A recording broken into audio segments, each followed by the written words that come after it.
Hi folks, I'm Alan Watt and this is Cutting Through the Matrix on the 10th of January 2016. After watching the tremendous events that have been going on for an awful long time, as we're so well distracted by other nonsense that's shoved out for us by the bucket load all the time. And it works awfully well too. You've got Christmas and all the rest of it, and folk were getting into this materialistic spend frenzy over nothing, really, except profits for big corporations that make the stuff in China that are owned by big banks in the West and so on. Well, what can you say to people when they're so distracted? And again, they get optimistic. That's part of throwing all these things out to you. And then they had the COP21 meeting as well, and the big agreements agreed to that was awfully essential to get rammed through before the big crash comes, you see. Because the crash is coming. It's planned that way. It's planned long before the COP21, in fact. Everything's planned. Any major event that's happened all through, say, the 20th century into the 21st is planned in advance by the very, very, very old, rich and powerful. And I've gone through so much of it over so many years to do with the Bank for International Settlements and the IMF and the setting up of the European Union and the central banking system that was all set up to.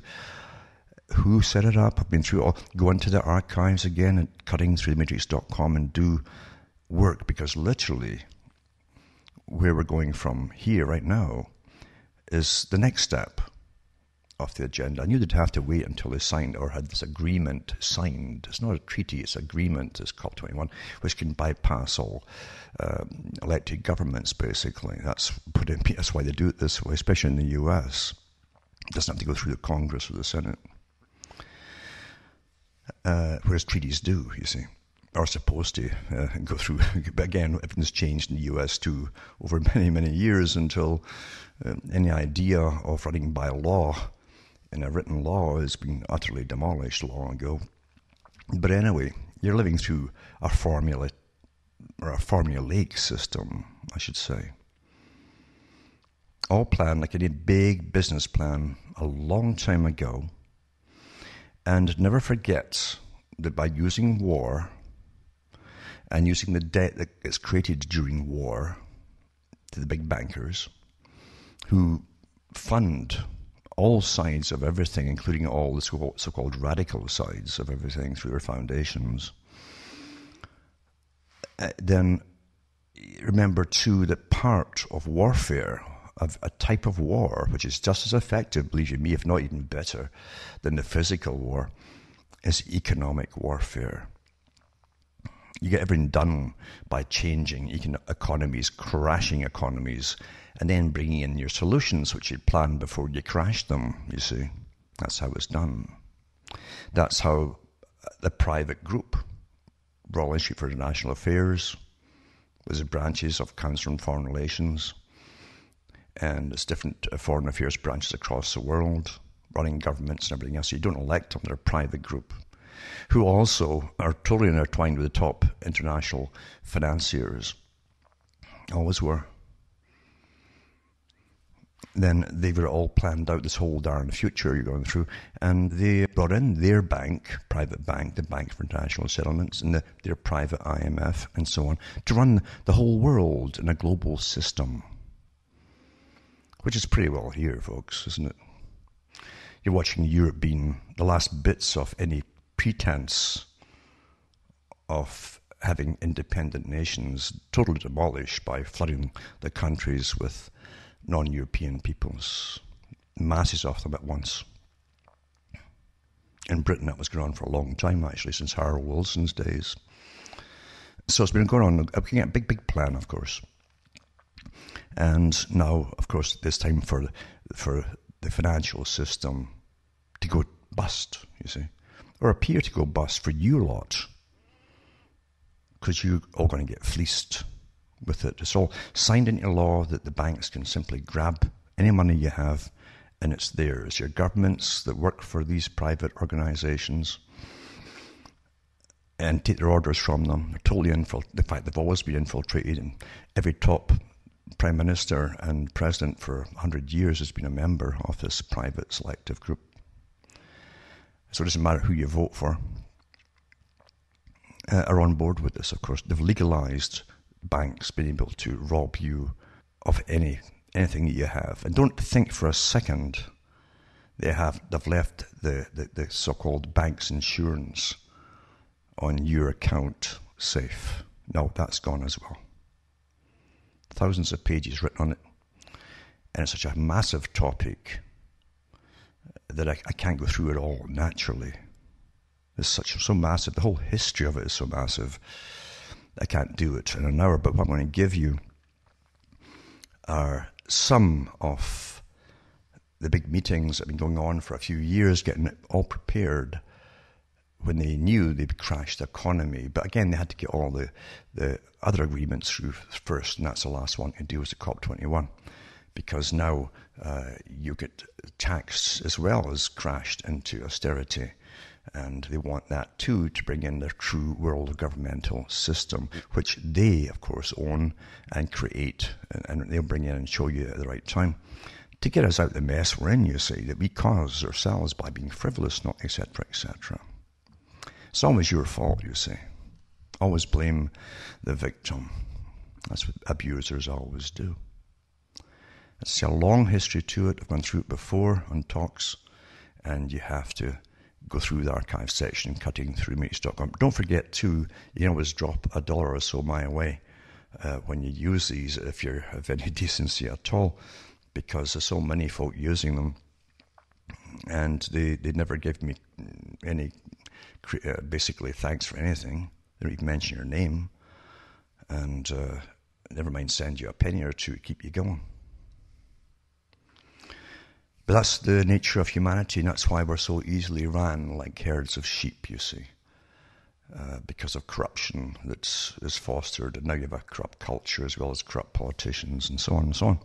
It's all through society, as people have been trained into complete materialistic systems, and into the system that many of the players that gave you the present culture talked about when they were designing and setting up your culture, your present culture, as it would take you through massive promiscuity, and then life would become cheaper, of course, and then abortions would start, and they'd hit the elderly after that. Then they come into marriage licenses down the road, overpopulation, they'll call it, and so on.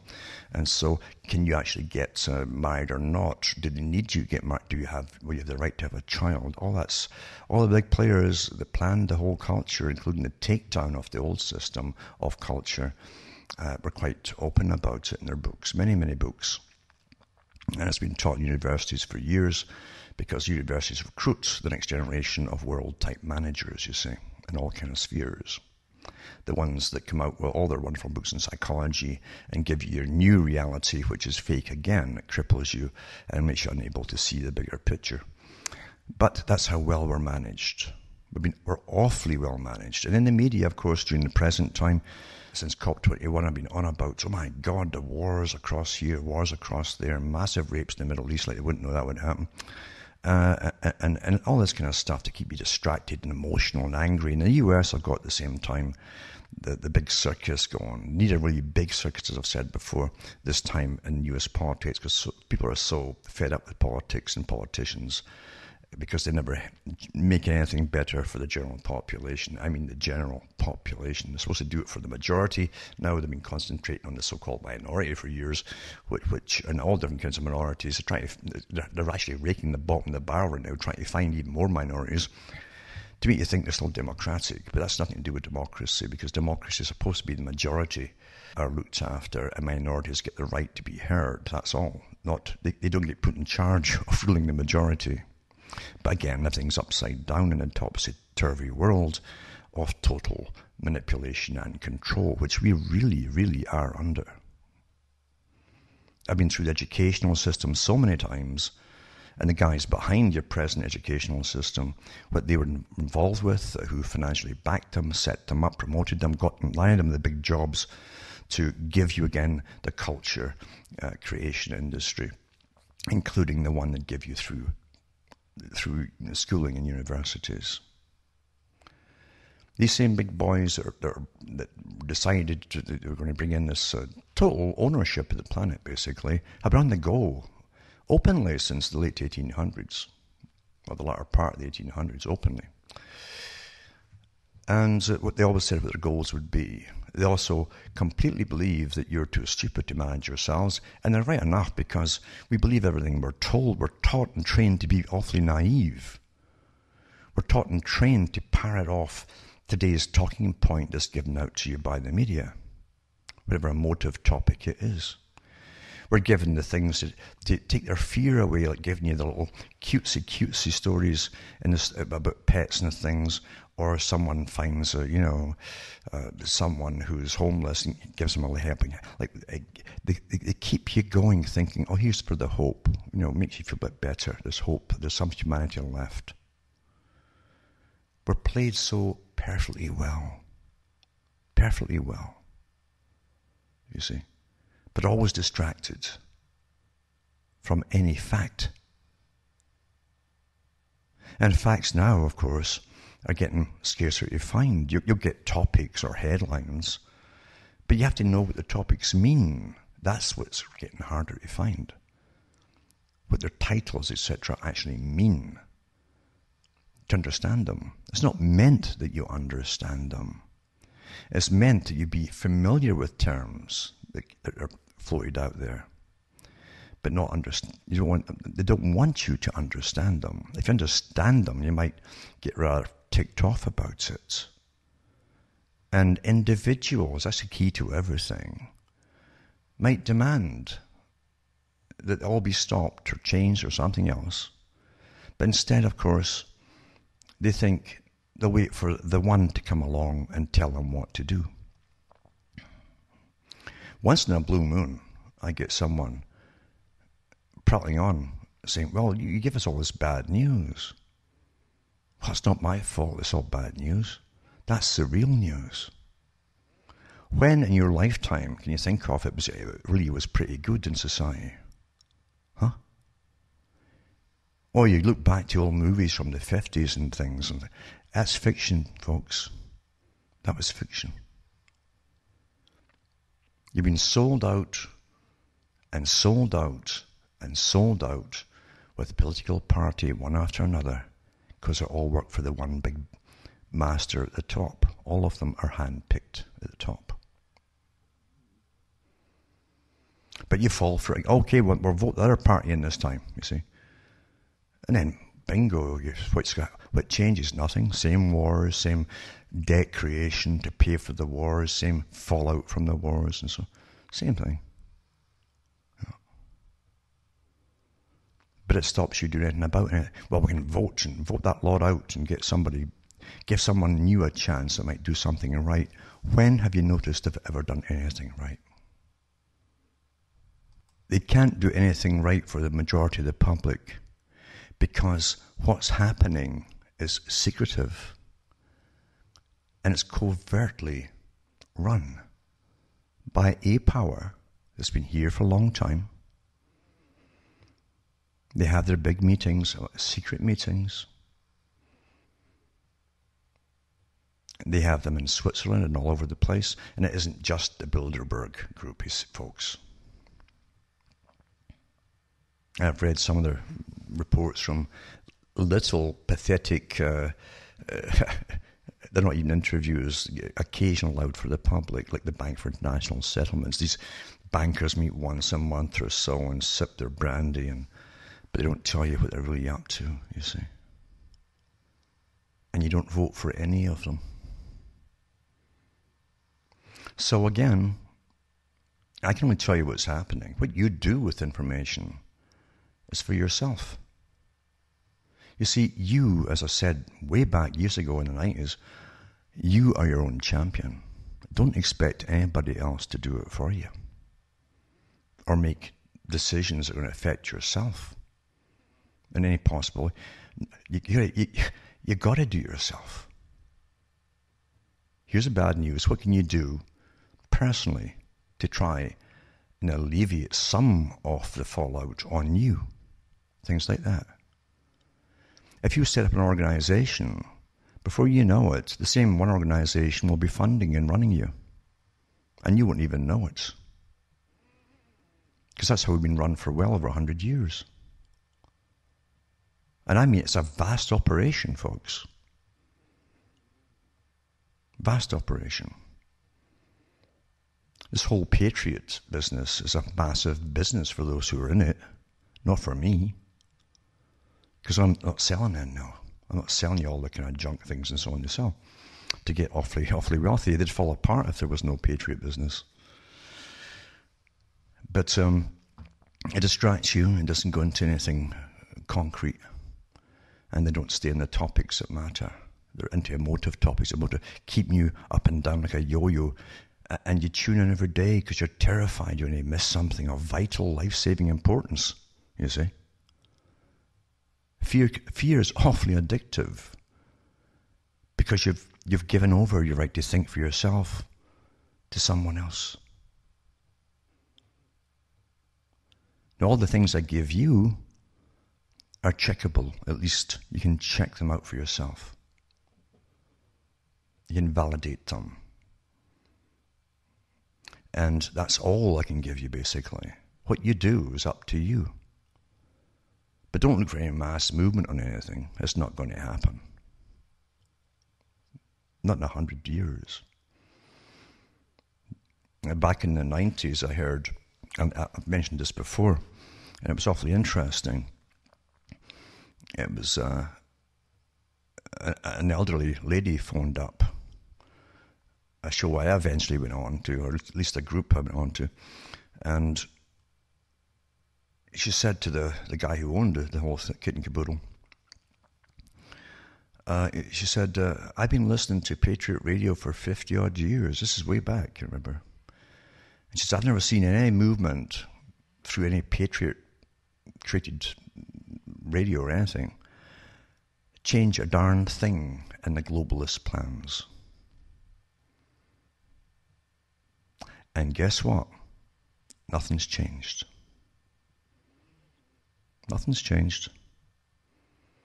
And the globalists always go by timetables for all the different parts they have to introduce, and they never change their minds on anything. They never, from 50 years, 100 years ago to the present time, they don't change their strategy of the big business plan. And they always get what they want. Or they'll create conditions to make sure they get what they want, like crashing economies and all that kind of thing. So remember, you are, as I said back in the 90s too and before that, you are your own champion. Remember what Albert Pike said, the Pope of Freemasonry? Those that won't use the gifts, their intellect, that which God had given you, or Creator had given you, as they put, our Supreme Being. If you wouldn't use it, then you were a beast of burden. That means for others to use. A beast of burden and stake on the table by choice and consent. Very important, choice and consent.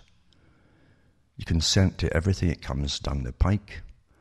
The majority by their silence, because the majority literally wait for someone to do all for them as usual, you see.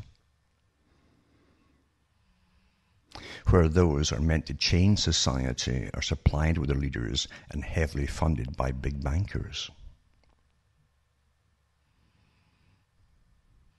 And they do get what they want.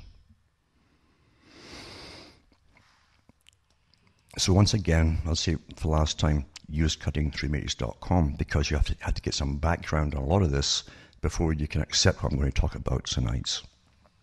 But what's coming, of course, is what's been legalized, put into law by your governments, which aren't yours, of course, to allow the bankers to steal all the money in the banks, your savings, checking everything, basically.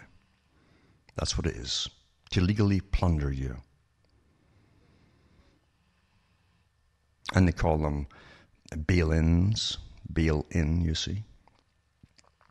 Which mean, bailing. See, used to bail out a boat if your boat was sinking or it was filling up with water. You'd bail out as much water as you could to try and stay afloat. That's the bank. And they're going to bail in, you see, where they take the water, which is all of your resources, your life force, you might say, your cash, all your savings, everything, and take it from you and to put it into their boat. So they'll have it all in their boat so they can stay afloat and own you all and all that used to be yours. They also call it, because bankers love to mock the public, the big boys who control the world are always mocking the general population. They laugh at the conditioning that's worked so well on you all. They laugh at the emotive nonsense that's put out by the media on trivia to get you gushy about things.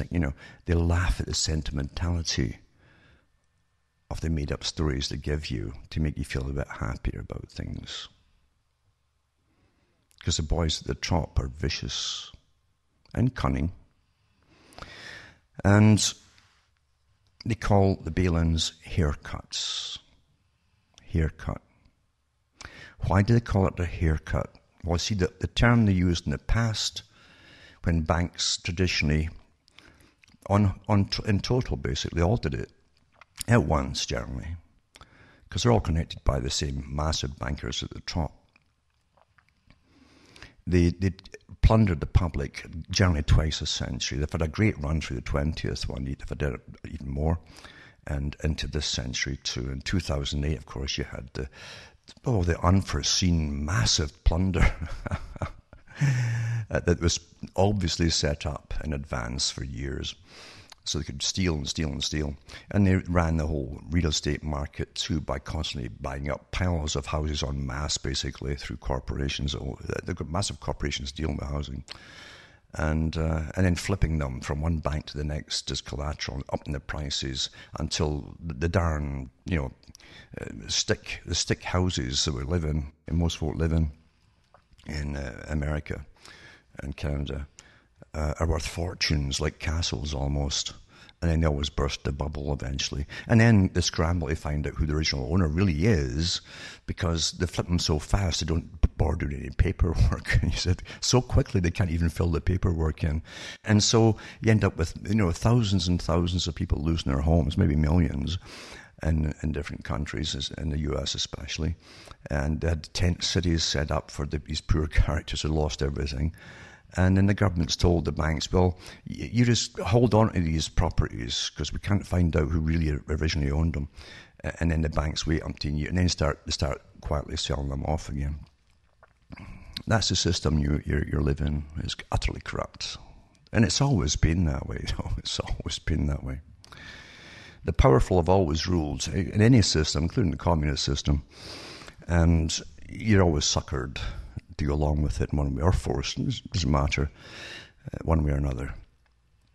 You're given comedy shows and lots of distractions and things like that to watch and be entertained by during it all. So a bail-in means a haircut, which means fleeced. That's the old term. You got fleeced like a sheep. You were thrown down on the ground. All your hair was cut off you. That's the wool, you see. That's why they call it a haircut. And you were fleeced. And people were so used to the term getting fleeced, they just put haircut in and chuckled, knowing most of the people would even figure that out, why they picked haircut. So here goes. Here starts a whole list of things for the serious student, basically, a scholar who wants to know some of the formula that's been set up over the years in preparation for the unexpected crash you'll have shortly. It'll be a shock to most folk who literally are still getting all emotive about the Middle East flooding into Europe. That's genocide, folks. It's planned that way. There's many ways of genocide, and one of them is simply flooding in another majority people and then the original people become the minority. That comes under, legally, it comes under genocide. That's the intention. And there's actually groups out there awfully happy about it and who are vocal about it. Anyway, let's start off with from 2013. Deal reached on bank bail-in directive. A directive, right? Remember that is a directive. And this story says, Parliament and Council presidency negotiators reached a political agreement Wednesday on the draft Bank Recovery and Resolution Directive, the first step towards setting up an economic union system. That's how they put it across out at first. It was always for Europe, but it's not, it's for us all. To deal with struggling banks, this directive will introduce the bail-in principle by January 2016. Thereby ensuring the taxpayers will not be first in line to pay for bank failures. And that's not true, because as they steal your money or fleece you, which is your haircut, legally, because your governments have passed the laws, you all signed on to it, the US signed on and Canada signed on and so on, then there's also a vague part that some of the other investigators have noticed. I'll mention some of it tonight, where the governments will decide which ones get bail-ins, which means there's obviously some kind of limit that might go and give them a bailout as well. Naturally, the banks must always profit, not just, they don't lose or equal or stay where they were. They must even profit more by each scam that they put out on you. And it says here, welcoming the deal, Gunnar Hökmark, the member of the European Parliament who steered the legislation through Parliament, said, we now have a strong bail-in system which sends a clear message that bank shareholders and creditors will be the ones to bear the losses on rainy days, not the taxpayers. Now, when you put your money in a bank, they own it. That's why you have to sign and get it out. And even then, they can say no. So you see, the whole system's a scam. The whole system we take for normal and reality it's all a big scam. All of it, I mean all of it, folks. Everything you look at is well managed by really a pyramid system up to the top, the capstone at the top. And as I say, I've read some of the articles before this last year, and I went through some of the things which talked about, don't take it for granted that this insurance, not automatic insurance by the banks of up to $100,000 per account. Don't take that for granted at all, not anymore. Because look what happened to Cyprus. They stole those who had any savings in the bank as well.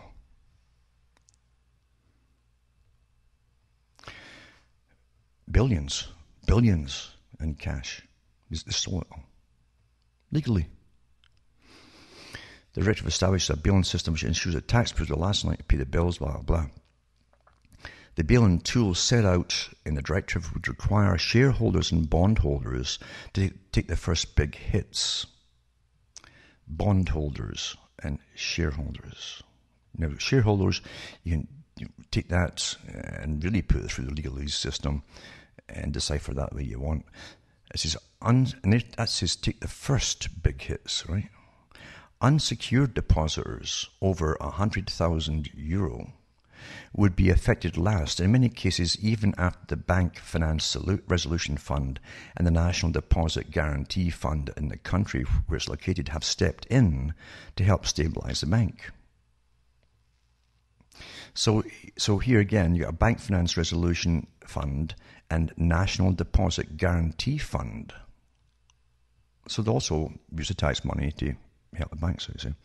Smaller depositors would in any case be explicitly excluded from any bail-in. To improve a struggling bank recovery prospect and foster general economic stability, bail-ins would apply at least until 8% of at least, now this is beautiful how they word things, at least until 8%. It could be it could be 90%, see, at least, of its total assets have been lost. In most cases, this would mean shareholders and many bondholders would be wiped out. Above this threshold, the Resolution Authority would allow the bank to access resolution money or fund money up to a maximum of 5% of the bank's assets. and so on and so on. This is there's a lot of articles here, but as I say, there's too many to actually go through. I'm just going to give you an idea of what's going on. Now, World Bank downgrades global growth in 2016. Cites slowdown in major emerging economies. It says, the 7th of January, 2016. Global growth disappointed again in 2015, slowing to 2.4% and is expected to recover at a slower pace than previously envisioned. The World Bank Group. Now, the World Bank Group is a private group, folks. But they run your governments. You better believe it. Said today in a new report, which also warned that a broad-based slowdown across developing countries could pose a threat to hard-won gains in raising people out of poverty. They really care about raising people out of poverty as they plunder nations, including your own. While noting that weak growth amongst major emerging markets will weigh on global growth in 2016, the World Bank's January 2016, and I'll put these links up, you can read them yourself, and the PDFs they put out. Global economic prospects states that economic activity should still pick up modestly to a 2.9% pace. This is all rubbish, folks. From 2.4% growth 2015, it's a modest recovery in advanced economies. What's an advanced economy? Because in the West, we produce nothing anymore through all the free trade agreements going way back into the 90s. And when they gave all to China, and they used our tax money to finance companies to uproot and go to China, to make everything over there, we're service economies. We don't have all the intermediate things from raw ore to metal, say, and from the metal, then you send it off to different factories. It's all mining in factories, etc. And then they go into the next step and the next step until you go through umpteen different businesses, all employing people. They've all gone. Now you get the things in already made from China, slave labor, dirt cheap. And they make the stuff dirt cheap, and they sell it to you for the old prices when it used to be made in your country. Mind you, it didn't fall apart because it was made in your country, but now they're made to fall apart as well. And you're a service economy. You produce nothing except debt. You bring things in, and it's passed around from the importers through different middlemen till it gets to stores, and you buy them, and that's it. The report goes on to note that spillovers from major emerging markets will constrain growth in developing countries and pose a threat to hard-won gains, etc. More than 40% of the world's poor live in the developing countries, where growth slowed to 2015, said World Bank President Jim Yong Kim, stressing that developing countries should focus on building resilience to a weaker economic environment and shielding the most vulnerable. That's what they've done. They plunder your savings or even your checkbook, actually. Wherever you got money in an account, it's fair game. The benefits from reforms to governance and business conditions are potentially large and could help offset the effects, etc. According to the report, global economic growth was less than expected in 2015. When falling commodity prices, flagging trade and capital flows. What it is, folks, is your countries that used to have all the factories and multiple levels of factories up to finished products and could even employ everybody if they wanted to, and sometimes they did, have nothing but stores, and they're all flagging as well. And the folk are getting taxed more because all the businesses used to get taxed, and the tax would get used by the governments. When they don't have, under free trade, the taxes coming in, you see, from imports and so on, and all the taxes have gone because the factories have gone and all different levels of manufacture have gone, then they pass on the taxes to the taxpayer, the general population, until you get taxed and taxed and taxed, as, of course, the value of your currency is constantly devalued at home. Doesn't matter what they say abroad, it's always devalued at home. They're paying more and more every year for the same things. And then you got Obamacare in the US too. It's about $1.5 grand a month for a couple basically, for basics. Oh yeah, just find $1.5 grand extra a month as you're living in a service economy going down the tubes. But anyway, they know all that. So they know that the crash is coming because it was designed to come, you see. Developing economies are forecast to expand, blah, blah, all these silly numbers they push out there. And I'll put this article up tonight. Then you go on to the World Bank Group, you see. And it says, the World Bank Group is a family of 5 international organizations that make leveraged loans to developing countries. It's a private group, you see, set up by the Royal Institute for International Affairs, a private club. They set up the IMF too, and the Bank for International Settlements, and the World Bank Group. They own them all. It's all private. And it says the largest, most famous development bank in the world, and is an observer at the United Nations Development Group. And that's an important group, United Nations Development Group. The bank's based in Washington, D.C., and provided around $61 billion loans and assistance to developing and transition countries in the 2014 fiscal year. But by God, they get it all back, eh? Big time soon. The bank's stated mission is to achieve as a twin goal of ending extreme poverty and building shared prosperity. How long have you heard that nonsense? Its 5 organizations are all these banks I've just mentioned that are owned and set up by the guys who decided they want to have the whole world under their feet and under their throne, basically. They started off, at least to the general public's knowledge, and it's not necessarily all true, in London, the bank, the Royal Institute for International Affairs, Council on Foreign Relations, and all of its affiliated branches, and the Trilateral Group as well. The Trilateral Group are part of the CFR, or Royal Institute for International Affairs. So it set up the International Bank for Reconstruction and Development, where they use your tax money to loan out to the people, and they keep it all themselves. The International Development Association, the International Finance Corporation, the Multilateral Investment Guarantee Agency, and the International Center for Settlement of Investment Disputes.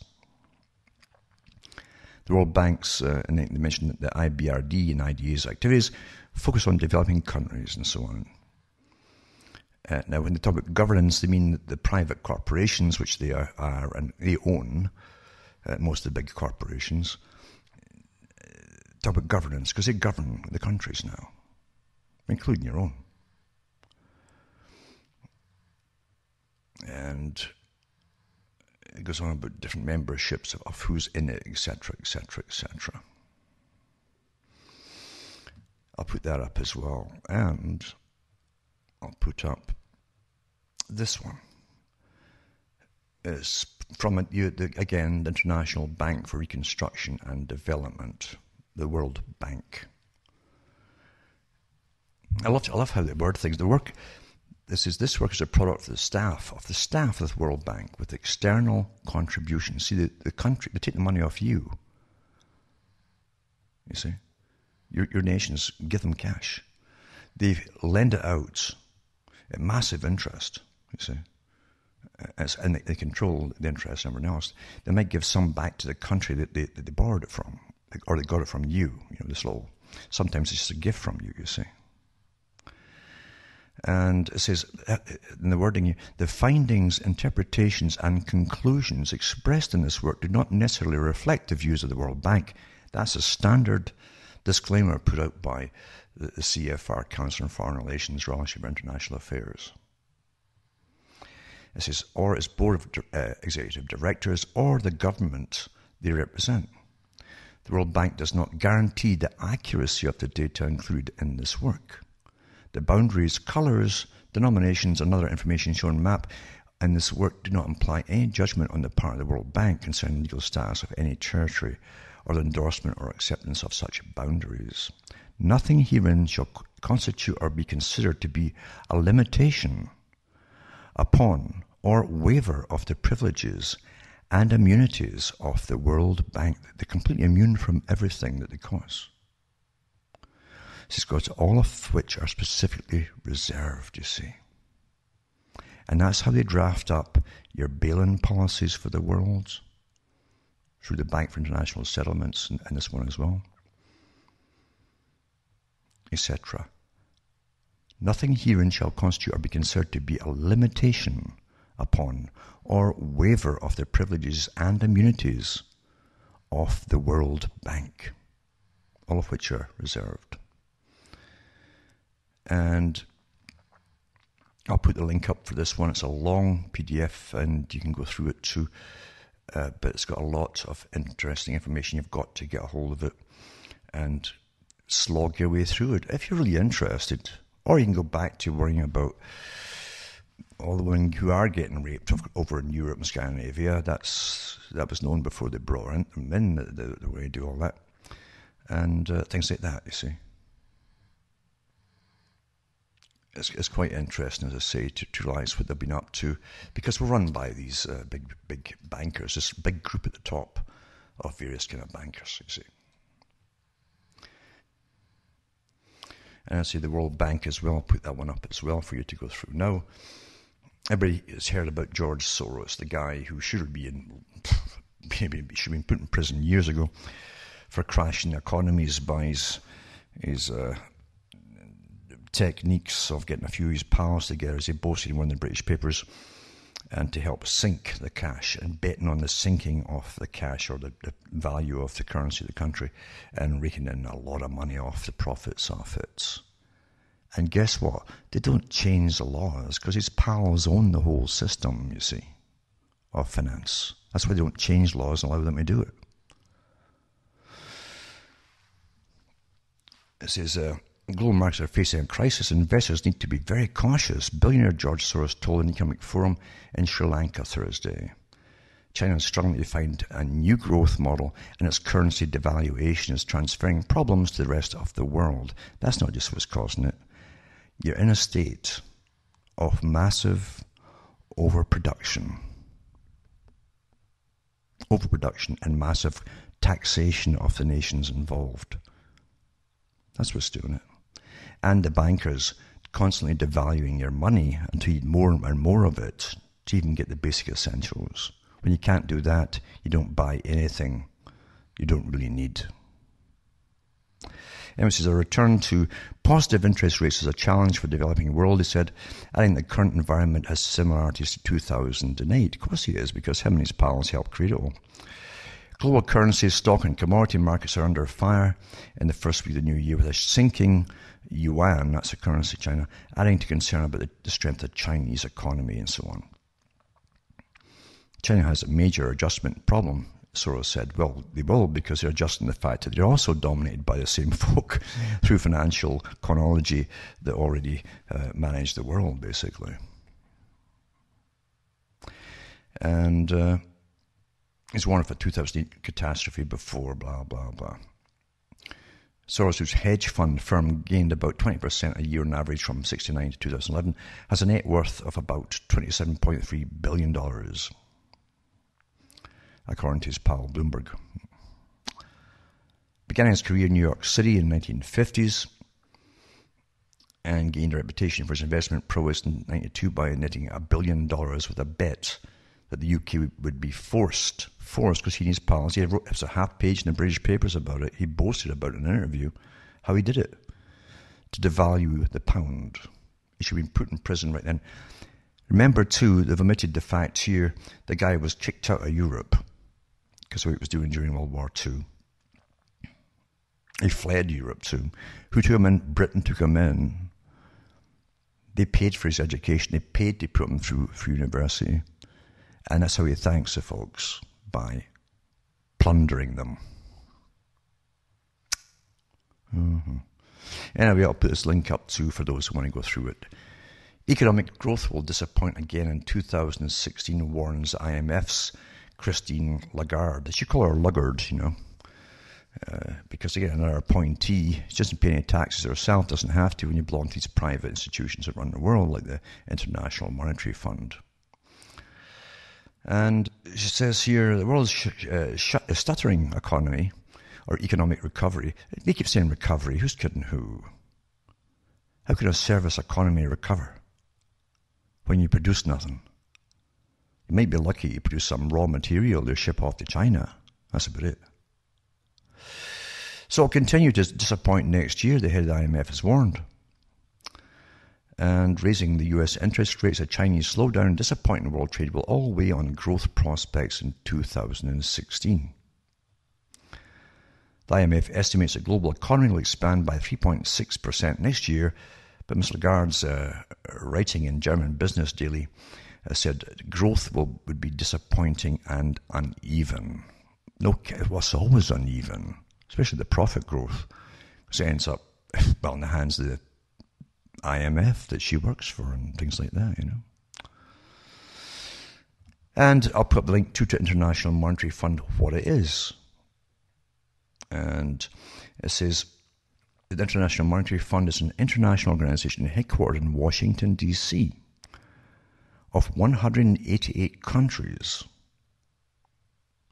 It means that your governments, not you, working to foster global monetary cooperation, secure financial stability, facilitate international trade, promote high employment, and sustainable economic growth, and reduce poverty around the world. Can you pick holes in all that? It's meant to facilitate international trade and help promote the free trade across the world and the export of all your factories, folks.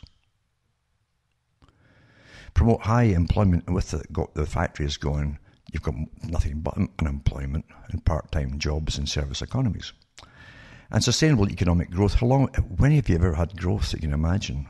When has your dollar at home, never mind the coin on the world market, at home, when is your currency ever gained buying power within your own country and reduced poverty around the world? Oh. Formed in 1944, and it was formed again by the Royal Institute for International Affairs, that private club of big bankers and stuff. At the Bretton Woods Conference, it came into formal existence in 1945 with 29 member countries and the goal of reconstructing the international payment system.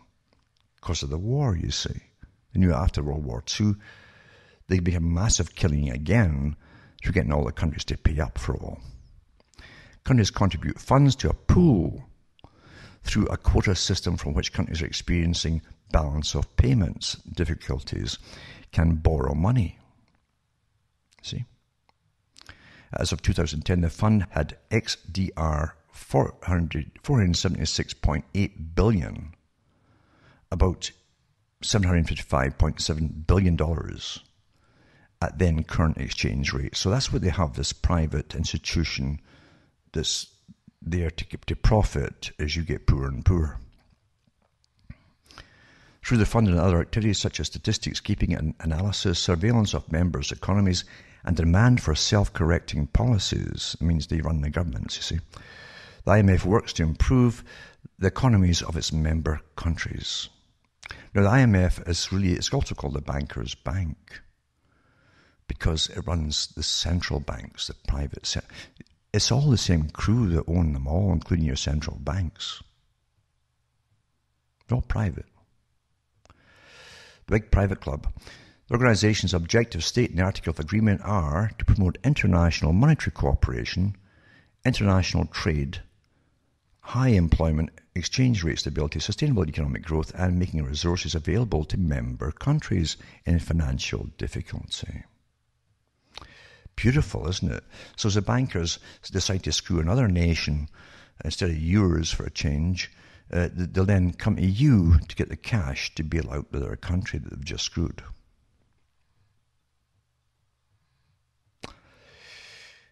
And one of their functions, surveillance of the global economy, you see, conditionality of loans, structural adjustment, benefits, and that gives you some of its history there, and member countries.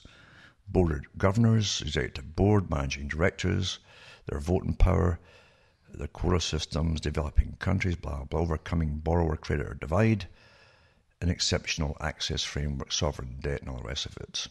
IMF and globalization, because you see, in their perfect system, which they've set everything up for a couple hundred years to work towards, you must bring in globalization so they can own it all and all the resources, because that's what they're going to take eventually when there's nothing else for you to cough up.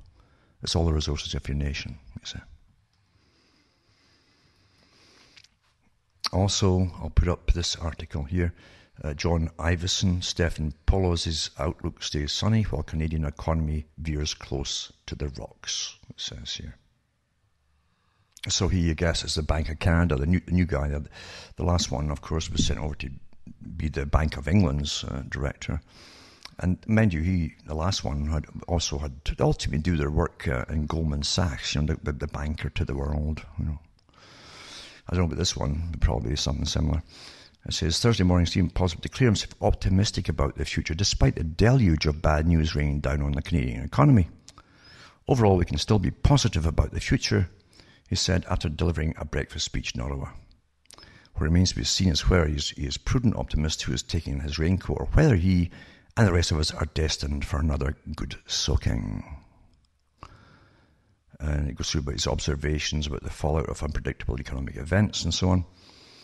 It says it might have been subtitled, Stuff Happens. Yeah, well, nothing happens unless it's planned that way. There's nothing a policymaker can do about the price of oil, he says. No, well, really, yeah. His arguments that we are not headed down Fury Road towards a meltdown as apocalyptic as something out of Mad Max received a boost earlier this week when trade numbers for November indicate that at long last the lower dollar might be helping exporters. That's your raw materials going out, you see, to China. For the first time in 4 months, the trade deficit fell, and they go through all this meaningless nonsense for the general public. And when Canada signed the bail-ins, or the haircuts, and the scalping, which is fleecing, etc., it was done for a very good reason, folks. It's coming. It's meant to come, it's planned to come, and so on. And then going about Canada's economy is heading towards the rocks. Another one said, Bill MacDonald, a lawyer and policy advisor.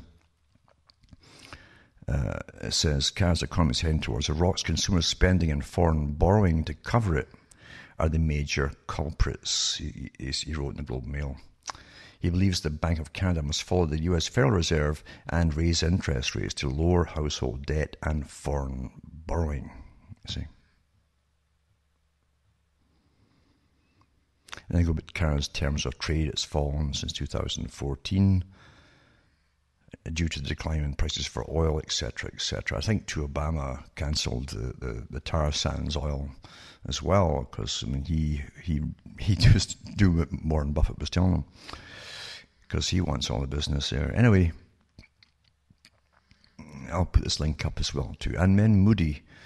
And Moody, I've read articles in the past, again going to cuttingthroughmatrix.com and hear my talks on Moody's, because I went through some of the scams before with Moody's, who actually get paid by the banks that they're supposed to report on, and if you don't pay them and so on, and you're not part of the group where they're supposed to speculate upon you and investigate you, then they give you a bad report. You see. Anyway, Moody sticks with negative outlook for Canadian banks in 2016, it says here. And again, they give you the usual vague stuff, blah, blah, blah. It means nothing to the average person. But they do blame you all, you see. High household debt, you see. It's you. It's not the country, your nation is called borrowing billions. In the case of the US, they're up to the trillions now, that they know. Many trillions.